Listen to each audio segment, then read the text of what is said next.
Even after Red Bull won 2 world championships in 2023, there appears to be a power struggle between the organization's higher levels. At the core of the controversy is claimed to be Helmut Marko, the Austrian group's external advisor.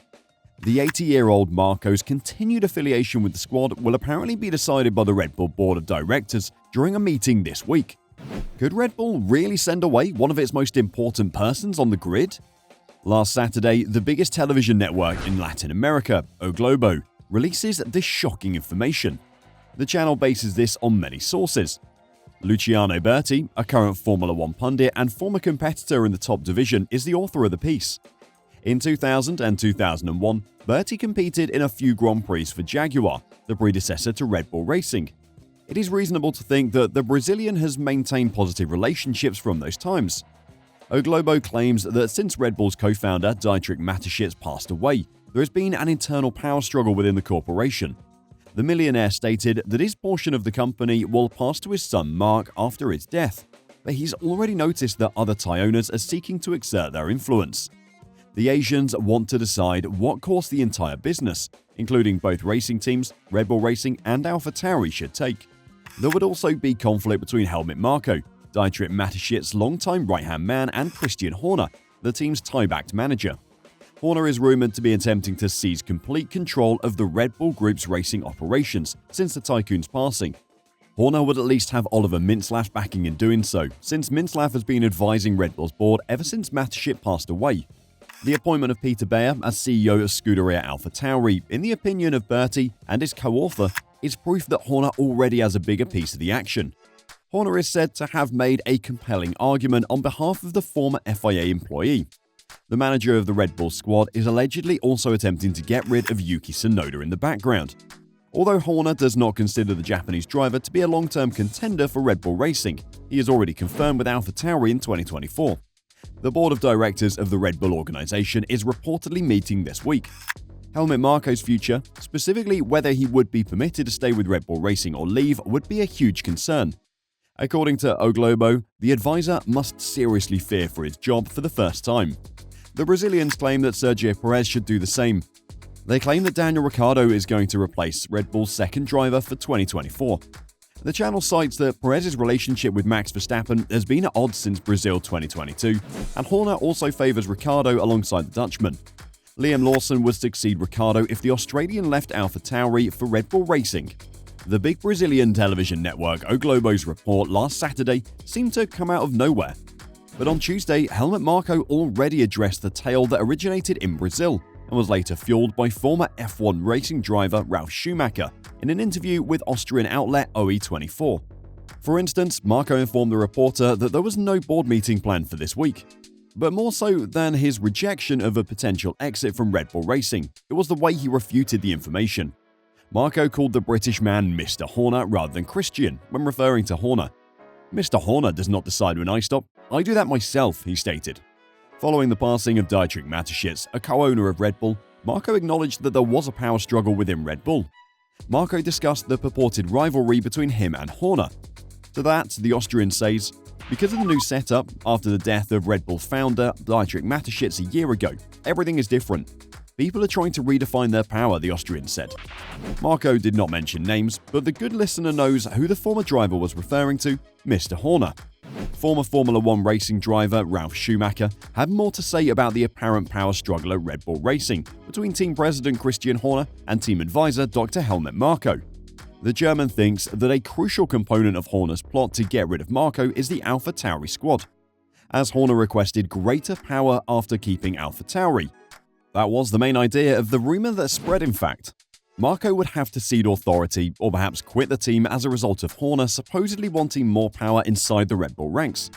Schumacher revealed the potential cause of the power struggle to German Sky Sport. Tensions among the team are alleged to have been brought on by the selling of AlphaTauri. Schumacher, the sale was prevented in Salzburg because this was the wish of the late Dietrich Mateschitz. When the AlphaTauri team was retained by the Red Bull Group, it was also decided that there should be more influence on the subsidiary team from Red Bull.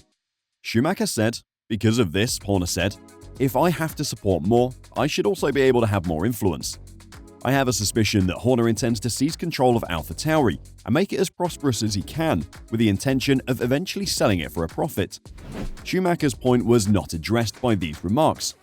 By pointing out that not everyone at the Salzburg headquarters likes Horner, the former driver further put the incident into perspective.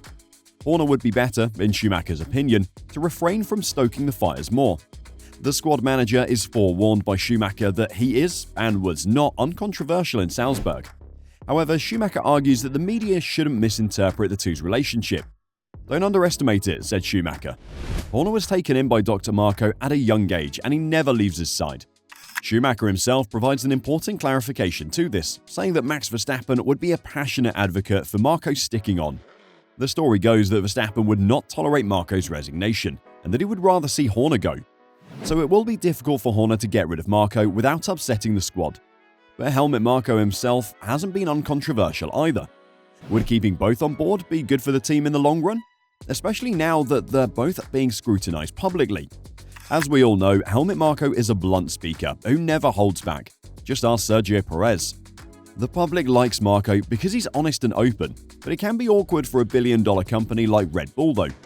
Accountants now need to evaluate how many less cans of energy drinks are sold as a result of Marko's loud criticism of South American culture. Marko apologized, but the damage was already done. Comments like these have the potential to cause a board to doubt its cooperation with Marko. They consider the bigger picture rather than just how quickly Max Verstappen travels around a track in part because of Marko. Then you consider total revenues as well as Red Bull's reputation. They will say that although the World Championship is nice, Red Bull is bigger than just that. After Marko's interview, it is evident that there is a commotion within Red Bull Racing, though many fans will doubt it. In the modern era, this mechanism is well known. Politics and sports are two examples of where you can see it. Many people reject information because it doesn't resonate with them. Using Formula One as an example, Red Bull supporters will undoubtedly believe that this is just gossip and a ploy to unsettle the champion. This would have been quickly dismissed if it had been about problems at Mercedes. Fans at Mercedes are currently feasting. However, everyone is probably also aware that nothing is kept inside in Formula One. The positives and, in this case, the negatives. Whether Marko is telling the whole story? Probably not, because why would he? Does he nevertheless give a small insight into what is going on at the team? Yeah, he does. How is this going to end? An equally good and interesting question for the time ahead.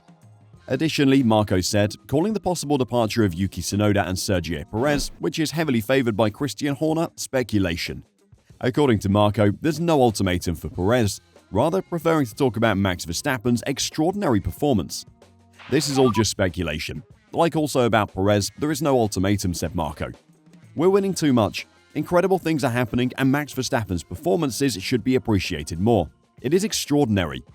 It is very reassuring that there is still something like loyalty and appreciation. Since our first conversation when Max was 15, there has been a special connection between us. Now I'm looking forward to Austin, where we can hopefully celebrate his 50th Grand Prix victory on Sunday. So will Red Bull stay loyal to Helmut Marko and Christian Horner, or does one of the two have to go? And what about Tsunoda and Perez? Are they safe for now, or should they also fear for their spot, especially if Helmut Marko has to go and Horner stays? What are your thoughts? Are we going to see big changes in the upcoming months at Red Bull? Or is it all just rumors, as always, to upset the championship team? Let us know your thoughts in the comments down below. As always, thanks for watching, and we'll see you in the next video.